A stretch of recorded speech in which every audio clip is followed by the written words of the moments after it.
చూద్దాం చూడండి ఒకసారి. నైన్త్ క్వశ్చన్ అడిగాడు 6 - 14 అంటే నైన్త్ క్వశ్చన్ అడిగాడు. సో a = 3 ఇచ్చాడు. ఓకేనా, ఫస్ట్ టర్మ్ a = 3 ఇచ్చాడు, n = 8 ఇచ్చాడు, s = 192 ఇచ్చాడు. రైట్, ఫైండ్ d అంటున్నాడు. ఫైండ్ d అంటే మనకి ఏంటి, ఇక్కడ మనకి అన్నోన్ వాల్యూసే నార్మల్గా వేరియబుల్సే 4 or 5 ఉంటాయి. అందులో 3 ఇచ్చేసాడు మనకి. d ఒకటే మనకి వేరియబుల్స్ అమ్మ. సో అదొకటి మనం క్యాలిక్యులేట్ చేస్తే అయిపోద్ది. అంటే ఎస్ఎన్ ఫార్ములా వేసుకుంటే సరిపోద్ది. ఇక్కడ మన పాయింట్ ఏంటి, n8 ఇచ్చాడు.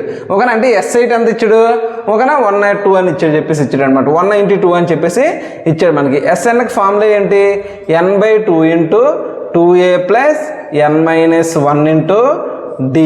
ఓకేనా, s8 = 8/2 × 2 × a.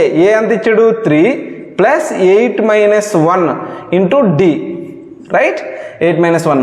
s8 ఎంత ఇచ్చాడండి మనకి 192. So 192 = 2 1s 2 4s 4.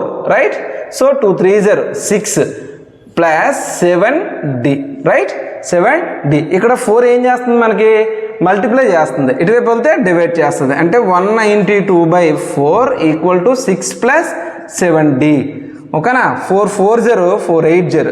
Right, 48. So 48 = 6 + 7d. ఈ 6 ఇక్కడ ఏం చేస్తుంది, ప్లస్ చేస్తుంది. అటువైపు వస్తే ఏమవుతుంది, సబ్ట్రాక్షన్ అవుతుంది. 48 - 6 అంటే 7d.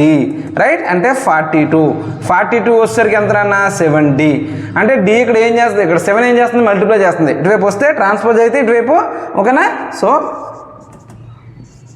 డివైడ్ అవుతుంది. సో 42/7. 7 1s 7 6.